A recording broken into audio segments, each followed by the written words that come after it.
നമസ്കാരം, പ്രവാസി മലയാളിയിലേക്ക് ഏവർക്കും സ്വാഗതം. യമനിലെ മാരബിലെ സൈനിക ക്യാമ്പിനോട് ചേർന്നുള്ള മുസ്ലിം പള്ളിയിൽ ഹൂതികൾ നടത്തിയ ആക്രമണത്തെ തുടർന്ന് 73 പേർ മരിക്കുകയുണ്ടായി. ഇതിനോടനുബന്ധിച്ച് സൈന്യത്തോട് അതീവ ജാഗ്രതയോടെ ഇരിക്കാനും ആവശ്യമെങ്കിൽ യുദ്ധത്തിനൊരുങ്ങാനും നിർദ്ദേശിച്ച് യമൻ പ്രസിഡന്റ് അബ്ദുറബ് മൻസൂർ ഹാദി രംഗത്തെത്തുകയുണ്ടായി.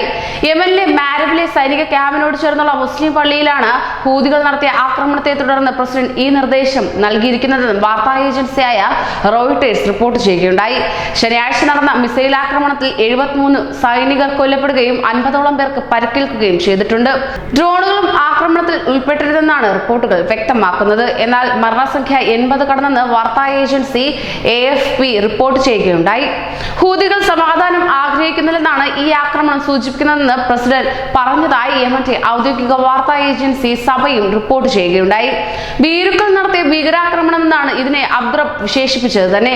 നശിപ്പിക്കാനും കൊല്ലാനും മാത്രമേ ഹൂതികൾക്ക് അറിയൂ എന്നാണ് അദ്ദേഹം പറയുന്നത്. മേഖലയിൽ ഇറാന്റെ വിലയില്ലാത്ത ഉപകരണമായി ഹൂതികൾ മാറിയെന്ന് പ്രസിഡന്റ് വിമർശിക്കുകയുണ്ടായി.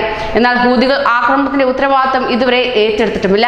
യമന്റെ തലസ്ഥാനമായ സനായിൽ നിന്ന് 170 കിലോമീറ്റർ അകലെയുള്ള പള്ളിയിലേക്കാണ് ശനി വൈകിട്ട് ആക്രമണം ഉണ്ടായിരിക്കുന്നത്.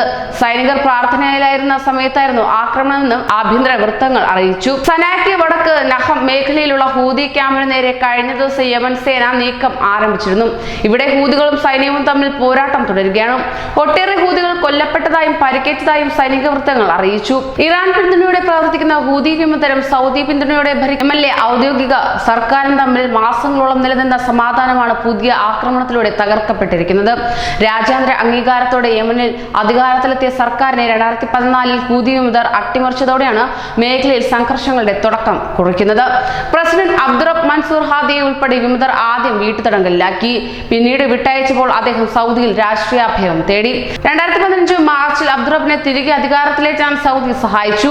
അന്നു മുതൽ സൗദി സഖ്യസേനയും ഹൂതികളും പോരാട്ടം തുടരുകയാണ്. ഏതൻ കേന്ദ്രീകരിച്ചാണ് പ്രധാനമായും ഹൂതികളുടെ പ്രവർത്തനം നടന്നുവരുന്നത്.